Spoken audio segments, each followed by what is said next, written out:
মিঠাইয়ের school ছুটি কিন্তু নাচের স্কুলে প্রচণ্ড চাপ। সামনেই অ্যানুয়াল প্রোগ্রামের প্রস্তুতি চলছে জোর কদমে, তাই অনেকক্ষণ নাচের স্কুলে থাকতে হচ্ছে ওর সাথে আমাকেও।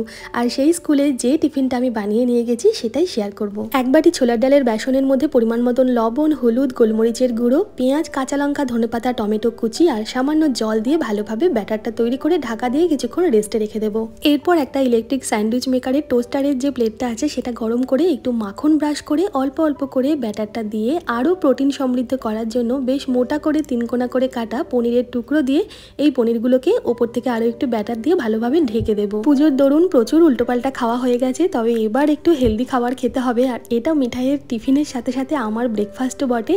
আর প্রচুর এরকম রেসিপি পাবেন খুব তাড়াতাড়ি, যেগুলো আপনাদের ওয়েট লস জার্নিতেও কাজে লাগবে। টোস্টটা বাইরে থেকে আরও ক্রিস্পি করার জন্য একটু মাখন ব্রাশ করে আরও কিছুক্ষণ সেঁকে নিলেই আমাদের বেসন পনিরের ক্রিস্পি টোস্ট রেডি। একবার না বানিয়ে খেলে আপনারা বুঝতেই পারবেন না এর স্বাদ। অডি ইউনির্যাপের ফুড র্যাপিং পেপারে দুটো এই বেসন পনিরের টোস্ট মিঠাইকে র্যাপ করে দেব, যাতে অনেকক্ষণ খাবারটা ফ্রেশ থাকে, গরম থাকে, কারণ অডি ইউনির্যাপ 100% ইকো ফ্রেন্ডলি। আমরা এত যত্ন করে খাবারটা বানাই যখন, শুধু র্যাপ না করে চলুন ইউনির্যাপ করি। বেসন পনিরের টোস্টের সাথে খুব মিষ্টি মালটা লেবুর 4টে টুকরো দিলাম, সাথে কিছুটা বেদানা দিয়েছি আর 1 বোতল জল তো আছেই। কেমন লাগলো টিফিন রেসিপিটা অবশ্যই কমেন্ট করে জানাবেন। ভালো লাগলে লাইক শেয়ার করতে ভুলবেন না।